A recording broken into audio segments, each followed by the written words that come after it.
Uy, Madi. Dumidi ka ba? May istorya ba ako sa imo? Ako sa imong istorya.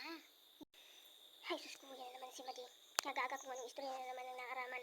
Oh, Madi, ano da ito? Ano naman ang istorya iyan, Madi? Ay, sus ko, yun nga ni Madi ang latest. Sobro balita dyan, Madi, sa luwasan. Na, so aki dadi ko niya ni, kilala mo ito si Manay Susan dyan. So, ipermiyaw dyan sa tambayan. Sa tomboy, iyo. Aw, iyo, Madi, iyo. So, mainomon. So, yung permi dyan. So, puro kaibanan mga lalaki dyan sa, dyan. Nagtatambay dyan permi sa tindahan. Ang nata da ito, Madi. Ay, ang dami nangyari ka ito. Ang huli na nga ni Madi. So, istorya ko sa imo. Paano kaya daa?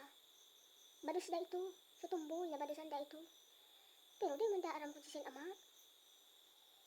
Hindi ko man daw. Paturo tomboy pa man. Tapos, mapapadus man sa napalan. Abo yung Madi. Ay, sus ko. Ano na iyan? Kaaga-aga sa imo, Madi, kung ano-anong istorya. Di ka talaga mapauri sa mga istorya, Madi, ha?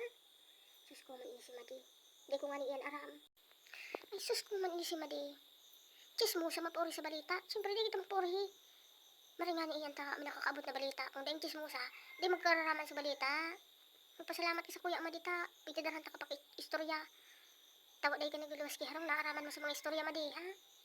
Sus ko man ni si Madi. Kaya nga ni pig-istoryahan ta ka.